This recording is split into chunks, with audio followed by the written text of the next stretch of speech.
Hello everyone, welcome to my YouTube channel SG studies. आज हम पढ़ने जा रहे हैं जो हमने चैप्टर स्टार्ट किया था, 5th chapter social and religious reform.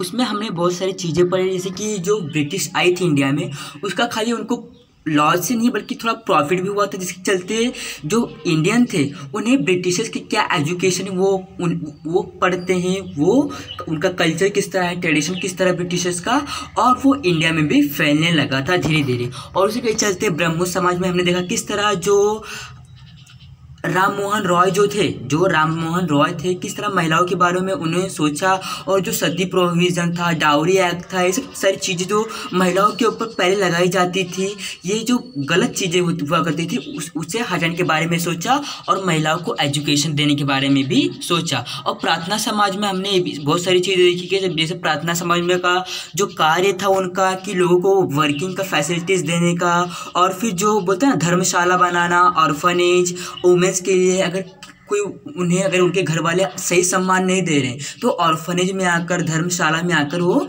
रह सकते हैं। ऐसी सारी चीज़ें प्रार्थना समाज का मानना था। लोग उनका ये भी मानना था कि मूर्तियों से ध्यान हटाकर, बल्कि बोलते हैं ना कि भगवान जो होते हैं वो कहीं भी मिल सकते हैं। जरूर नहीं कि मूर्ति में भगवान मिलते हैं, वो कहीं भी हमें मिल सकते हैं। हमें कर्म करना चाहिए, धर्म के रास्ते पे चलना चाहिए, ये प्रार्थना समाज का मानना था। सत्य शोधक समाज में किस तरह महात्मा ज्योतिराव फुले ने अपने जो स्कूल्स बनाए, उस स्कूल्स में उन्होंने अलग अलग बुक्स रखे, जिस बुक्स के कारण लोगों को शिक्षा मिलती थी कि उन्हें अपने आगे की फ्यूचर में क्या करना है, डिस्क्रिमिनेशन को हटाना है, वुमेन्स और मैंस को एक समान देना है। और आर्य समाज में भी हमने बहुत सारी चीज़ें देखी कि किस तरह स्वामी दयानंद सरस्वती ने लोगों को बताया कि हमें वेदास के हिसाब से देना चाहिए, यानी कि वैदिक सिविलाइजेशन किस तरह था, जिसमें कि कोई भी रिलीजियस डिफरेंसेस नहीं थे, कुछ भी डिस्क्रिमिनेशन नहीं हुआ करता था। उसी तरह हमें आज भी कोई भी डिस्क्रिमिनेशन, रिलीजियस डिफरेंसेस, किसी भी चीज़ों को नहीं मानना है। हमें एक सत्य शोधक समाज, आर्य समाज की ओर बढ़ना चाहिए, ऐसा स्वामी दयानंद सरस्वती का मानना था, और उन्होंने लोगों को इंस्पायर भी किया। और हमने ये भी देखा रामकृष्ण मिशन, उसमें कि स्वामी विवेकानंद ने लोगों को इंस्पायर किया। अगर कहीं भी फेमाइन आता है, वहाँ पर किसी का कंडीशन खराब होता है, घर टूट जाता है, खाने पीने को नहीं, सूखा पड़ जाता है, कुछ उनका लॉस होता है, तो वो भरपाई करेंगे। वो अगर उन्हें कुछ बोलते हैं स्टॉर्म आ गया, उसमें किसी को चोट लग गई या फिर कुछ भी उनको प्रॉब्लम हुआ, तो उसकी जो मेडिकल चेकअप, सारी चीज़ें स्वामी विवेकानंद के जो उन्होंने मिशन स्टार्ट किया था, रामकृष्ण मिशन, उसमें वो सारी चीज़ें हो सकती थी, लोगों को खाना पीना मिल सकता था, वो भी हमने देखा। और सोशल रिफॉर्म एमंग सिक्स में किस तरह सोशल रिफॉर्म्स चालू हुआ, उन्हें भी अपनी कम्युनिटी को जो मॉडर्नाइजेशन जमाने में लाना था, और अकाली दल मूवमेंट ने उन्हें रिफॉर्मेशन का जो उनका मूवमेंट चल रहा था उसको कंटिन्यू रखा। अब देखते हैं इमेनिसिपेशन ऑफ वुमेन। इमेनिसिपेशन मतलब जो होता है इमेनिसिपेशन, अब इससे पता चलता है इमेनिसिपेशन मुक्ति, बोलते हैं ना फ्रीडम। इमेनिसिपेशन यानी मुक्ति बोल सकते हो, फ्रीडम। अब किसका फ्रीडम? ऑफ वुमेन, यानी कि महिलाओं को फ्रीडम मिलने का कार्य इमेनिसिपेशन ऑफ वुमेन में चल रहा था। अभी हम देखते हैं, पढ़ते क्या है इसमें। During the expansion of British rule in India, जब ब्रिटिश रूल इंडिया में बढ़ने लगा और भी ज़्यादा बोलते हैं ना एक्सपांड होने लगा, the position of women was very miserable. अब जो वुमेन की जो पोजीशन थी वो बहुत ही बोलते हैं ना तकलीफ, दुख भरा होने लगा। They had no right of education. अब ब्रिटिश चाहते थे कि मतलब उन्होंने एजुकेशन तो इंडिया में लाया, पर एजुकेशन खाली मेंस के लिए रखा था, वुमेन्स के लिए उन्होंने एजुकेशन नहीं रखा था। तो ये महिलाओं के लिए बोलते हैं ना बहुत ही मिसरेबल मूवमेंट चल रहा था। ये जरूर नहीं कि जब ब्रिटिश आए तभी महिलाओं के साथ ऐसा हो रहा है, महिलाओं के साथ पहले से होते आ रहा है। वैदिक सिविलाइजेशन के बाद से जो बहुत सारे जो आए धर्म, ऐसे चीज़ों में ये महिलाओं के साथ होने लगा, पर वैदिक सिविलाइजेशन में इसका कुछ भी महत्व नहीं हुआ करता था। तो आप बोलोगे कि ब्रिटिशर्स आए इसके कारण हुआ, पर ब्रिटिशर्स से पहले इंडियन पीपल्स भी ऐसी सारी चीज़ों को माना करते थे कि महिलाओं को शिक्षा का कोई अधिकार नहीं है। दे वर नॉट ट्रीटेड इक्वली, उन्हें महिलाओं को इक्वली ट्रीट नहीं किया जाता था। जैसे आज भी अगर आप देखोगे तो जो अगर किसी भी स्कूल में जाओगे तो महिलाओं की संख्या बहुत कम देखने को मिलेगी कि, और जो आप देखोगे बॉयज़ की संख्या वो बहुत ही ज़्यादा रहेगी, क्योंकि आज भी के जो कुछ लोग हैं वो सोचते हैं कि महिलाओं को पढ़ाना बहुत ही गलत है। आज के कुछ लोग सोचा करते हैं। आप अक्सर गाँवटी एरिया में फिर विलेजेस में ऐसा ही कंडीशन देख सकते हो। Child marriage, dowry system, sati, keshavapan, opposition to the very widow marriage such custom prevalent in the society, यानी कि आपको पता होगा चाइल्ड मैरिज, पहले के लोग चाइल्ड मैरिज ज़्यादा करते थे। आज भी मेरे ख्याल से 17-18 साल में लोग शादी कर देते हैं, तो हम इसे चाइल्ड मैरिज तो नहीं, 18 साल के बाद चाइल्ड मैरिज नहीं, पर आप 17 साल की उम्र में शादी करते हो तो ये चाइल्ड मैरिज यानी कि गैर कानूनी है। पहला ऐसा चलता था, पर आज भी आप कहीं कहीं देखोगे तो शायद ऐसा होता है, 17-18 साल में उनकी शादी हो जाती है। तो इस चाइल्ड मैरिज को हटाना था। ऐसा जो लोग थे जैसे राम मोहन रॉय, जो ये थे जिनका सत्यशोधक समाज या फिर आप बोल सकते हो जो समाज थे अलग अलग, उन्होंने ये सारी चीज़ों को हटाने के बारे में सोचा। जैसे सती को सती केशवपन आप बोलोगे कि उनको बोलते ना, अगर उनके पति मर गए तो उनको जो शर्त, उनका जो बाल था, जो महिलाओं के बाल छील दिए जाते थे, शेव कर दिए जाते थे और उन्हें सफ़ेद साड़ी में रखा जाता था। इसको भी हटाना चाहा।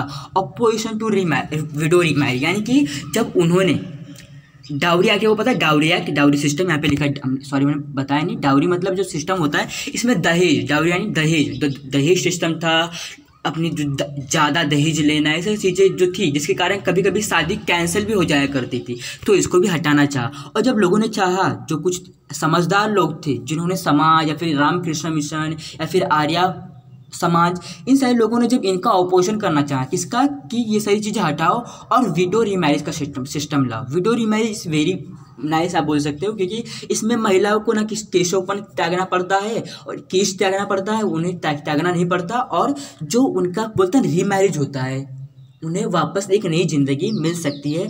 ऐसा लोगों ने चाहा, जो ये सारे मिशन शुरू किया था उन्होंने। The then governor lord Bentinck took help of the social reformer like Raja Ram Mohan Roy to pass the sati provision act. और इसी के चलते जो एक थे, कौन थे गवर्नर लॉर्ड बेंटिक, जो ये थे, इन्होंने लोगों का हेल्प लिया और बताना चाहा सबको कि किस तरह राम मोहन रॉय ने किस तरह उन्होंने शुरू किया कि महिलाओं को एजुकेशन मिलना चाहिए, किसी भी तरीके का उनके साथ बदतमीजी या फिर आप बोल सकते कोई गलत नहीं होना चाहिए, सारी चीज़ें नहीं होनी चाहिए। और सती प्रोविज़न जो एक्ट है, जो उनके अच्छे के लिए है, उससे हमें पूरा करना चाहिए, उसे हमें पास करना चाहिए आगे के फ्यूचर में, क्योंकि अगर हम आज ऐसा करेंगे तो हमारी फ्यूचर जनरेशन जो आएगी वो भी सेम टू सेम कर सकती है। जिस तरह लोग पहले सोचा करते थे उस तरह मिडिल क्लास में भी सोचने लगे। अब जब मिडिल क्लास के लोग सोचेंगे तो हम लोग भी सोच सकते हैं। तो शुक्र मनाइए इन लोग का, राम मोहन रॉय या फिर सुभाष चंद्र, स्वामी विवेकानंद, स्वामी दयानंद सरस्वती, जिन्होंने उस समय लोगों को जागरूक किया और उसके चलते आज ऐसी सारी कंडीशंस हमारे सामने नहीं आ पा रही हैं। अब देखते हैं Gopal Hari Deshmukh, properly known as the Lokhitwadi. अब जो गोपाल हरि जो देशमुख थे, उन्हें क्या कहा था, लोकहितवादी, यानी कि वो लोगों के हित के बारे में सोचा करते थे। क्या, लोगों के हित के बारे में, यानी कि लोगों को हित के बारे में जो सोचता है उसे लोकहितवादी कहा जाता है। तो गोपाल हरि देशमुख को कहा जाता था। Advocated gender equality through his writing in Satyapatra, यानी कि जो उन्होंने सत्यपात्र जो उनका बुक लिखा था, उसमें इन्होंने जेंडर की जो इक्वलिटी है, किस तरह लोगों इक्वल है, उनका प्रॉफिट क्या है, उसका बेनिफिट क्या है, वो इन्होंने लिखा था और लोगों को इंस्पायर भी किया। In 1848 Mahatma Phule started the first school for girls at Bhidewada in Pune. अब जो महात्मा फुले थे, यानी महात्मा ज्योतिराव जो फुले थे, या फिर अब सावित्रीबाई भी फुले बोल सकते हो, जिन्होंने उन्हें भी सपोर्ट किया। His wife Savitribai Phule supported him, किन्हें सपोर्ट किया, ज्योतिराव फुले को सपोर्ट किया। उनकी वाइफ ने, सावित्रीबाई फुले ने महात्मा ज्योतिराव को सपोर्ट किया कि जो उन्होंने स्कूल खोला था, कब, 1848 में। आप हमेशा याद रखना, इन 1848 में उन्होंने फर्स्ट स्कूल खोला था, किसके लिए, गर्ल्स के लिए। पहले तो बॉयज़ का स्कूल चलता था, पर फर्स्ट गर्ल्स स्कूल कब खोला था, 1848 में। कहाँ पर, Bhidewada in Pune. Savitribai Phule had face great criticism from the society but she continues to work in education. अब अगर आप देखोगे, कुछ जो नेक लोग होते हैं या फिर कुछ नया सोचने वाले जो लोग होते हैं ना, उनको वो किसी भी रास्ते पर अगर जाना चाहते हैं ना, तो जो सोसाइटी होती है उन्हें पीछे करने की कोशिश करती है, पर सावित्रीबाई फुले को ऐसा बहुत सारा बुरा भला सब सुनना पड़ा। फिर भी इन्होंने जो उनका एजुकेशन का जो ऑब्जेक्टिव था, उसे पूर्ण करने में कभी भी किसी भी तरीके का, मतलब बोल सकते हैं कि कुछ भी उन्होंने अपने अंदर कुछ भी रहना नहीं सीखा। मैं दुखी मानकर बैठ जाऊंगी कि लोग मुझे कह रहे तो मैं दुखी होकर बैठूंगी। मैं ऐसा काम नहीं करूंगी, लोगों को शिक्षित नहीं करूंगी। पर जो इन्होंने इतनी सारी चीज़ों का फेस किया, मतलब इतना सामना किया, फिर भी इन्होंने जो इनका स्ट्रगल था एजुकेशन के हिसाब से, गर्ल्स एजुकेशन का जो स्ट्रगल चल रहा था उसको कंटिन्यू रखा। महात्मा फुले स्टैब्लिश द बाल हत्या प्रतिबंधक गृह, यानी कि इन्होंने बाल हत्या प्रतिबंधक जो इनका स्कूल था, फिर इन्हें बोल सकते हो कि किस तरह उन्होंने बच्चे होते उनकी, बोलते ना पहले ऐसा भी हुआ करता था, आपको पता नहीं होगा कि जो लड़कियां अगर जन्म लेती थी तो अशुभ माना जाता है। ऐसे लोगों को उन्हें बोलते हैं बाल हत्या की जाती थी उनकी, ऐसा माना जाता था। पर जब से कुछ समझदार लोग आए हमारे इंडिया में, कुछ जागरूक लोग आए, उन्होंने इस चीज़ को कंट्रोल करना चाहा। इन हिज ओन हाउस, उन्होंने जो ये बाल हत्या प्रतिबंधक गृह था इन्होंने अपने हाउस में स्टार्ट किया। कहीं पर कोई ऐसा बोलता नहीं कि कोई बड़ा स्कूल नहीं खोला था, कुछ बोलता ना छोटे से ही बड़ा बनता है। He conducted a strike of barbers against the custom of shaving the heads of widows। अब जो सावित्रीबाई फुले थे और बोल सकते हो महात्मा ज्योतिराव फुले, इन्होंने जो शेवर्स होते हैं यानी कि जो बार्बर होते हैं, जो नाई, आप नाई बोल सकते हो, जो बार्बर जो हेयर काटते हैं या फिर जो शेव करते हैं, उनके खिलाफ भी इन्होंने आंदोलन शुरू किया कि आप लोग महिलाओं का जो केश रोपण नहीं कर सकते, उसके हिसाब से भी जो विधवा जो लोग हुआ करते थे उन्हें ऐसी सारी चीज़ें फेस ना करना पड़े, इसलिए इसके ऊपर भी बोलते ना स्ट्राइक कंडक्ट हुआ, यानी कि बोलते हैं एक आया आंदोलन के हिसाब से उन्होंने इन सारी चीज़ों को हटाना चाहा। For gaining permission to widow remarriage, Pandit Ishwar Chandra Vidyasagar, Vishnu Shastri Pandit and Veeresalingam took up special effort. अब जो ये लोग थे इन्होंने जो रीमैरिज होने लगा इसके ऊपर परमिशन लोगों से लेना चाहा या फिर लोगों को बताना चाहा, इन्होंने भी बहुत हेल्प किया था कि इन्होंने पंडित ईश्वर चंद्र और विद्यासागर, विष्णु शास्त्री पंडित एंड द वीरेशालिंगम जो शालिंगम थे उन्होंने भी बहुत ही करना चाहा, मतलब बोलते सावित्रीबाई फुले और लोगों की सहायता करना चाहा जो अच्छे रास्ते पे जा रहे थे। इन हिज न्यूज़पेपर सुधारक गोपाल गणेश, अब जो Gopal Ganesh Agarkar gave his staunch opinion about child marriage, यानी कि जो थे लॉ ऑफ कंसेंट, यानी कि जो ये चाइल्ड मैरिज हुआ करती थी, बच्चों का बोलते हैं ना विवाह हो जाना, उसी में इन्होंने जिनका न्यूज़पेपर था क्या सुधारक, क्या इनका न्यूज़पेपर क्या नाम था सुधारक। तो गोपाल गणेश जी ने, जो गोपाल गणेश अग्रकर थे, उन्होंने खुद का ओपिनियन देना चाहा, खुद लोगों को जागरूक करने के लिए न्यूज़पेपर में एडवर्टाइजमेंट देने लगी ताकि लोग और भी जागरूक हुए। Maharshi Vitthal Ramji Shinde organise a conference against the practice of devadasi. अब जो महर्षि विट्ठल रामजी शिंदे थे उन्होंने बहुत सारे कॉन्फ्रेंस ऑर्गेनाइज किए ताकि लोगों को समझा सके कि मतलब बहुत बड़े बड़े कॉन्फ्रेंस हुआ करते थे जिसमें कि बहुत सारे पीपल्स इकट्ठा होकर बोलते ना सलाह मशवरा किया जाता था और ये उन्हें समझाने का काम करते थे। कौन? महर्षि विट्ठल रामजी शिंदे। इन हर बुक स्त्री पुरुष तुलना, यानी कि उनका एक बुक था विट्ठल रामजी शिंदे या फिर आप बोल सकते हो ताराबाई शिंदे, इनका एक बुक था, क्या नाम था उसका? स्त्री पुरुष तुलना, यानी कि स्त्री और पुरुष की तुलना में किस तरह कुछ तुलना नहीं होती, उनकी सब इक्वल ही है, ऐसा उनका बुक था। Very firstly put her views about women's rights. अभी उसमें उन्होंने लिखा था कि वुमेन्स के राइट्स के बारे में बहुत ही अच्छा व्यूज़ उन्होंने लिखा था कि लोग जागरूक हो सके। महर्षि ढांडो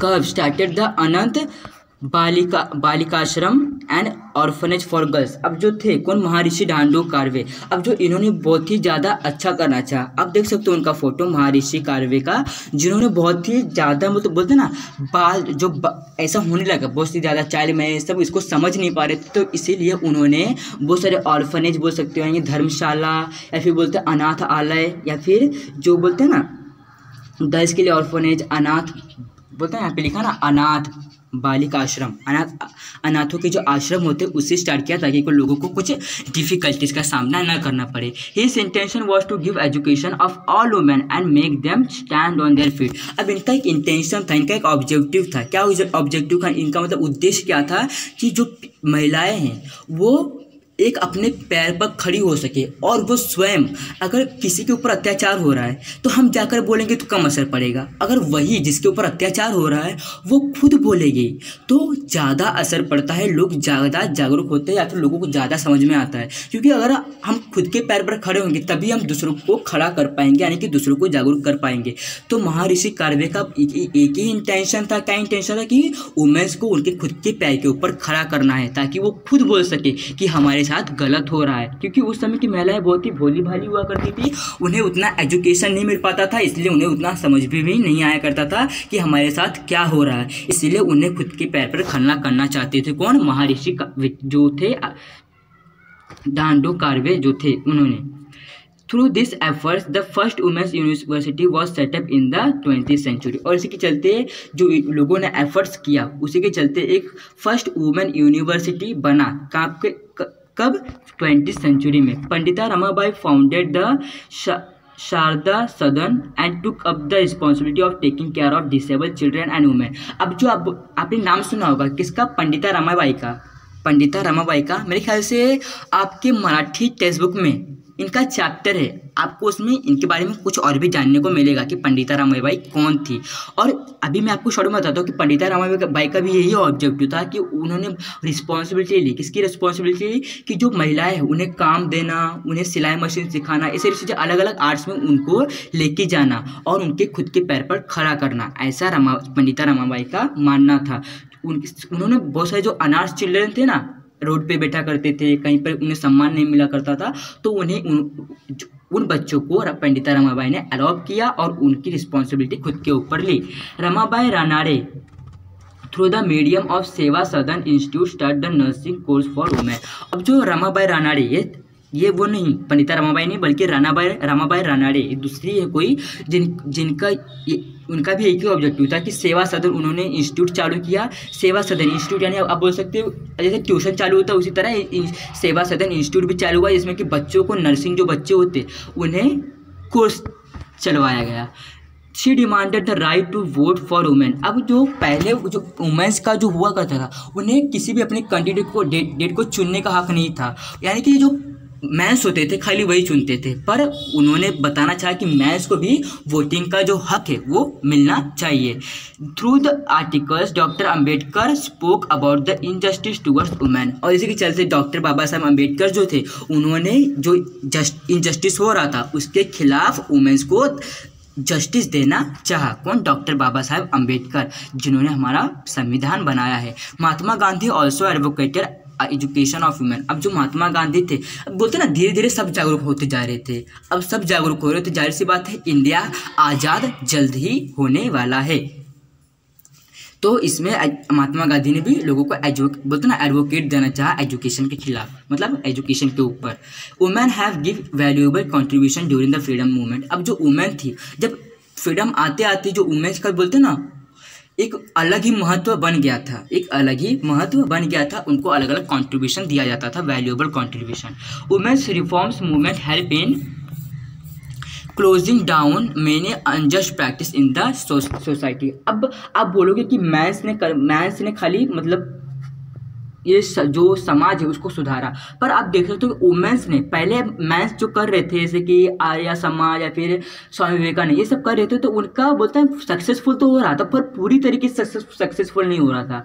अब सक्सेसफुल यूँ हुआ तब जब पंडिता रमाबाई आई, जब महिलाएं जागरूक हुई, जब मर्दे जागरूक थे तभी ये सारी सक्सेस नहीं हुआ। जब महिलाएं जागरूक हुए तभी जाकर जो अनजस्ट हो रहे थे हमारे सोसाइटी में वो जाकर क्लोज हुआ, उसके पहले नहीं हो पाता। क्योंकि जब महिलाओं के ऊपर हो रहा है जो कर्म हो रहा है, जब वो खुद जागरूक होंगे तभी जाकर समाज में सुधार आ सकता है। The voice of problem against the women broke out, यानी कि जो लोग पहले शांत होकर सब, जो महिलाएं थी वो शांत होकर सब कुछ सहन करती थी, पर लोगों ने बताया कि आप उनके अगेंस्ट हुई, जो खुद का आवाज़ है उसको बाहर निकाले, जो खुद घुट घुट कर जी रहे हो उसे ब्रोक कीजिए, उसे हटाइए और खुद का आवाज़ है जो है उसे लोगों के सामने प्रस्तुत कीजिए।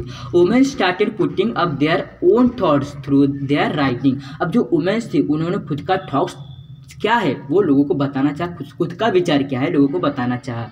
There performance in every sector of life flourish due to education. और आज हम देख सकते हैं जो उनका परफॉर्मेंस है हर सेक्टर में, हर क्षेत्र में, उनका जो बोलते हैं एजुकेशन हर तरफ से उन्हें मिल रहा है। कुछ जो कुछ स्टेट्स नहीं बोलते, कुछ छोटे मोटे गांव है जहाँ पर हो रहे हैं, पर ज़्यादा अगर आप देखोगे तो वुमेन्स जो है उनको अच्छी तरीके से हर क्षेत्र में वो आगे मतलब एक बोलते ना ऊपर की तरफ होकर चल रही हैं। जस्ट थिंक अबाउट, अगर आप ये सोचिए, अभी भी बता दूं क्या सोचना है आपको। If social reform had not started the education of women, अगर आप मान लीजिए कि उस समय जो लोग थे, जो आर्य समाज था या फिर जो आप बोल सकते सत्यशोधक समाज या फिर बोल सकते हो जो अलग अलग समाज जो रामकृष्ण मिशन ये सारी चीज़ें स्टार्ट हुए, इन्हें हम सोशल रिफॉर्मर्स कहते हैं। जो लोग थे जिन्होंने लोगों को रिफॉर्मेशन करने का बताया, जो ये लोग थे जिनके बारे में अभी हमने पढ़ा, तो अगर ये नहीं होते, अगर ये स्टार्ट नहीं करते वुमेन्स का एजुकेशन, तो क्या होता, ये होता कि आज इंडिया इतना डेवलप नहीं होता, आज इतना इंडिया में टेक्नोलॉजी नहीं आ पाता, आज इंडिया में इतने एजुकेशन पीपल्स नहीं रह पाते, आज इंडिया में ब्रिटिशर्स राज करती अगर वुमेन्स नहीं को अच्छा सम्मान ना मिलता तो। At present what kind of transformation is seen in the life of women due to education. अब आज के ज़माने में आप क्या देख सकते हो, आपको कुछ लग रहा है कि आपको वुमेन्स को अच्छे सम्मान नहीं मिल पा रहे, तो अगर कुछ है तो आप क्या करना चाहोगे उसके बारे में ये बताइएगा। Do you think there is a need for taking further effort regarding education of women. अब क्या लगता है, मुझे भी लगता है कि जो वुमेन्स है उनको कहीं कहीं पर बोलते हैं सम्मान नहीं मिल पा रहा है, तो उसके बारे में गवर्नमेंट को क्या सोचना चाहिए, ऐसी सारी चीज़ें बताइएगा, यानी कि आप खुद चाहकर भी कर सकते हो। If yes then what effort need to be taken, अगर आपको लगता है कि कहीं कहीं पर अगर वुमेन्स को नहीं मिल पा रहा है सम्मान, तो क्या एफर्ट्स लेना चाहिए गवर्नमेंट को, ये भी आपको बताना चाहिए। आप बोल सकते हो कि हम क्या कर सकते हैं, पर बच्चे भी बहुत कुछ कर सकते हैं अपनी एरिया में, अगर उनके पास बोलते हैं ना मेरिट है, उनके पास गुण है, तो वो कुछ भी कर सकते हैं अपने एरिया में। ऐसा नहीं कि एक छोटे घर का बच्चा छोटे घर में नहीं रह जाएगा, वो आगे जाकर बढ़ सकता है। तो जरूर अपने आसपास में अगर कुछ भी ऐसा आप देखते हो तो जरूर इसके खिलाफ आप जरूर जाइएगा। महिलाओं के साथ अगर कुछ भी होता है तो उसके खिलाफ आप जरूर जाइएगा। ऐसा नहीं कि आप किसी को अगर बोलोगे तो वो आपको मार पीट सकता है, भले मार पीटेगा, पर आप उसकी हेल्प तो कर सकोगे। अब देखते हैं religious reforms among the Muslims. अब मुस्लिम्स के बीच में किस तरह रिलीजियस रिफॉर्म हुआ भी देखते हैं।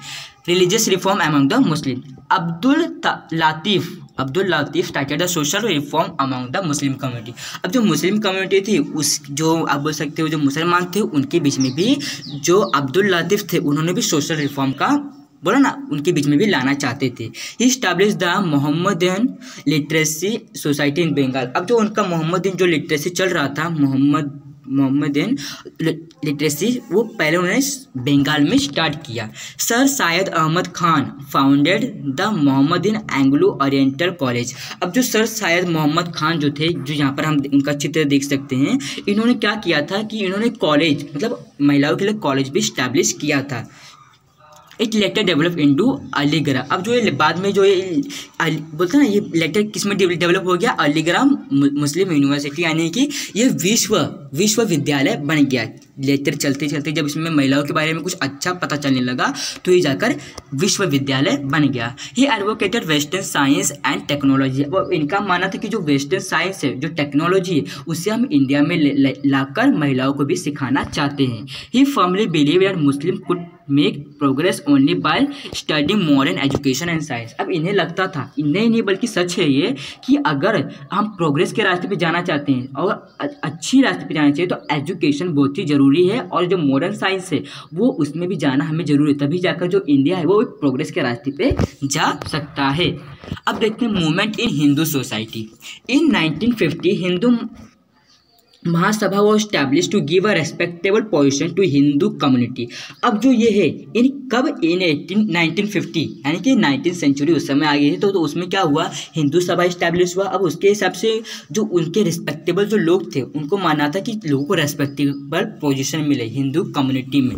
ऐसा नहीं कि हिंदू कम्युनिटी में कोई छोटा कोई बड़ा ऐसा कोई ना रह जाए। Pandit Madan Mohan Malaviya led the foundation of Banaras Hindu university. अब जो पंडित मदन मोहन जो मालवीय थे, उन्होंने फाउंडेशन रचा किसका, बनारस जो हिंदू यूनिवर्सिटी था उसका। उसमें उन्होंने लोगों को एजुकेशन देना चाहा। Doctor Keshav Baliram Hedgewar in 1925 establish the राष्ट्रीय स्वयं सेवक संघ एट नागपुर। इन्होंने भी बहुत कोशिश की कि लोगों को बोलते ना एजुकेशन मिल सके, इसीलिए इन्होंने राष्ट्रीय स्वयं सेवक संघ जो था उसे स्टैब्लिश किया। कहाँ पर, नागपुर में। कब, 1925 में। कि इन्होंने केशव बलिराम हेडगेवार जो थे उन्होंने। Its aim wants to set up the discipline and victorious organisation of Hindu youth. अब इनका भी एक ऑब्जेक्टिव था कि लोगों को एक अच्छा एजुकेशन मिल सके और एक डिसिप्लिन इंडियन यूथ में आकर मतलब आगे चलकर ये हमारा भविष्य भी बना सके। वीडी सावरकर बिल्ट अ पतित पवन टेम्पल एट रत्नागिरी। अब जो वीडी सावरकर थे उन्होंने क्या बनवाया था, पतित पवन टेम्पल जो था यानी मंदिर बनवाया था। कहाँ पर, रत्नागिरी में। Open to all caste of Hindu religion. अभी ऐसा नहीं कि खाली इसमें हिंदू आ सकते हैं, बल्कि इसमें मुस्लिम भी आ सकते हैं या फिर कोई भी आकर इसमें पूजा कर सकता है, चाहे वो पंजाबी हो चाहे बंगाली हो, कोई भी हो उसमें आकर पूजा कर सकते हैं। ऐसा उन्होंने टेम्पल बनवाए थे। कहाँ पर, रत्नागिरी में। Common dining program were also arrange, यानी कि बोलते हैं हम पुअर जो लोग होते हैं जिन्हें खाना नहीं मिल पाता, जो रास्ते में बैठते, तो उनके लिए वहाँ पर डिनिंग यानी कि उनके लिए खाने पीने का भी व्यवस्था था। सुबह शाम वहाँ पर भोजन भी बढ़ता है, जिससे खाना हो वो वहाँ जाकर लेकर खा सकता है। अब देखते डू यू नो, क्या आपको पता है manifestation of renaissance in other areas. अब देखते हैं कि इन लोगों ने जो थे ये हमारे स्वतंत्र वीर, इन्होंने स्वतंत्र वीर नहीं बोल सकते जिन्होंने लोगों को जागरूक किया, वैसे वीर जिन्होंने रिनाइंस को अदर एरियाज में किस तरह फैलाया। Just as reform movement the development in various fields of literature arts and science during the renaissance period is also important. अब जो रिफॉर्म मूवमेंट चल रहा था, अलग अलग सोसाइटी को रिफॉर्म करना था, वापस से बनाना था, एक बोलते हैं ना इक्वलिटी, फैटर्निटी और लिबर्टी वाला जो बनाना था सोसाइटी को, तो वही जरूरी नहीं बल्कि लिटरेचर आर्ट साइंस और जो रिनाइंस का पीरियड चल रहा है उसमें भी आगे चलना ये भी बहुत ही जरूरी था और उसके ऊपर भी लोगों ने ध्यान दिया। In the field of literature, अब लिटरेचर के फील्ड में आप देखोगे Rabindranath Tagore and his field of science C V Raman receive the Nobel prize. अब आप बोलोगे रविंद्रनाथ टैगोर और सीवी रमन इन्हें बोलते ना नोबेल प्राइज मिला है। अब आप बोलोगे इन्हें नोबेल प्राइज क्यों मिला है। अब जो रविंद्रनाथ टैगोर इन्होंने हमारा जन गण मन यानी कि जो हम बोलते जन गण मन वंदे मातरम नहीं बल्कि जन गण मन जो हम राष्ट्रीय ध्वज का गाना गाते हैं, वो किन्होंने लिखा था, रविंद्रनाथ टैगोर ने लिखा था। किन्होंने, रविंद्रनाथ टैगोर ने। तो इन्होंने सब और भी जो रचनाएं की लिटरेचर में, इसलिए इन्हें नोबेल प्राइज मिला। और भी सीवी जो रमन थे जिनके ऊपर आप देखोगे जो साइंस डे मना तो साइंस डे, उसके ऊपर अगर साइंस डे मनाते तो ये इन्हीं के जो बर्थडे होता है उसी के ऊपर, सीवी रमन के बर्थडे के ऊपर जो होता है वो साइंस डे मनाया जाता है, इसलिए इन्हें भी नोबेल प्राइज के नाम से सम्मानित किया गया। This gives us an idea of progress in India. अब इन्होंने आइडिया दिया था कि किस तरह इंडिया को प्रोग्रेस किया जा सकता है। This progress was responsible for building up modern India. अब जो प्रोग्रेस था अगर ये नहीं करते तो आज जो हमारा इंडिया आगे कुछ रास्ते पे जा रही है तो शायद नहीं जा पाती। Stories novels give inspiration to gain independence. और इसी के चलते जो स्टोरीज थे, जो नोवेल्स थे, जो अच्छे अच्छे बातें लोगों ने किया था या फिर अच्छे कार्य किए थे, उसी का इंस्पिरेशन इंडिया को इंडिपेंडेंस मिला। They also express thoughts on social reforms. और ये ऐसा नहीं कि खाली लिटरेचर की और खाली अपने देश के प्रोग्रेस के लिए काम कर रहे थे, बल्कि इन्होंने जो सोशल रिफॉर्म मूवमेंट में भी हिस्सा लिया था। During this period women's also took up writing. और इस पीरियड में वुमेन्स को बोलते सम्मान मिलने लगा था और वो भी अलग अलग जगहों पर बैठकर राइटिंग किया करती थी, यानी कि अलग अलग ऑफिस में दिखाई देने लगी। Newspapers and magazine becomes a source of social reform and political awakening.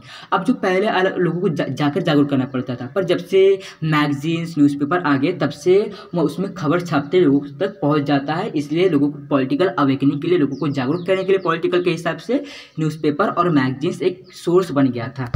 There was development in the field of art as well. और जो आर्ट का जो फील्ड था उसमें भी लोग प्रोग्रेस कर रहे थे। आर्ट फील्ड आप बोलो क्या, जिसमें जैसे कि म्यूज़िक भी लोगों को समझ में आने लगा कि किस तरह म्यूज़िक भी हम ले सकते हैं, उसमें भी हम खुद का प्रोग्रेस कर सकते हैं इंडिया का, और ये भी पॉपुलर होने लगा। Indian style and western techniques were combined and the new school of painting came forward, और इसके चलते पेंटिंग का भी लोगों को समझ में आने लगा। वेस्टर्न स्टाइल जो टेक्निक्स थे वो कंबाइन होने लगे, इंडिया और वेस्टर्न जो स्टाइल्स थे वो कंबाइन होकर पेंटिंग्स, ये सारी चीज़ें भी लोगों को पता चले कि पेंटिंग किस तरह बनाते हैं, पेंटिंग में क्या क्या सारी चीज़ें होती हैं, क्या उसका सम्मान होता है इंडिया में, ये भी सारी चीज़ें लोगों को पता चलने लगी।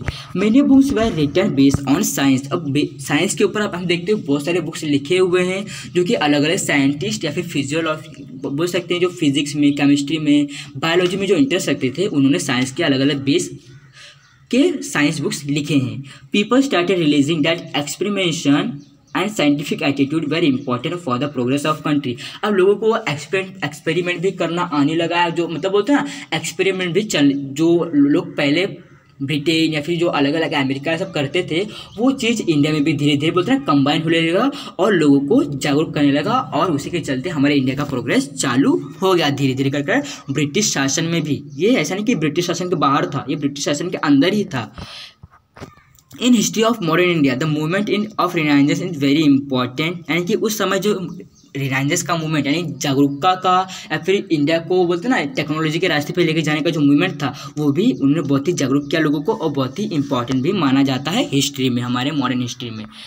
On the principle of liberty, equality and nationalism the Indian social reform setup the nation wide political movement. और लोगों ने आप देखा होगा कि किस तरह उन्होंने जो नेशन का जो वाइड था जो मूवमेंट था किस तरह उन्होंने सेटअप किया, क्योंकि लोगों को इक्वालिटी मिलनी चाहिए, लिबर्टी फ्रीडम मिलनी चाहिए, नेशनलिज्म होना चाहिए, जो खाली एक का नहीं बल्कि पूरे नेशन का होना चाहिए, उसे नेशनलिज्म कहा जाता है।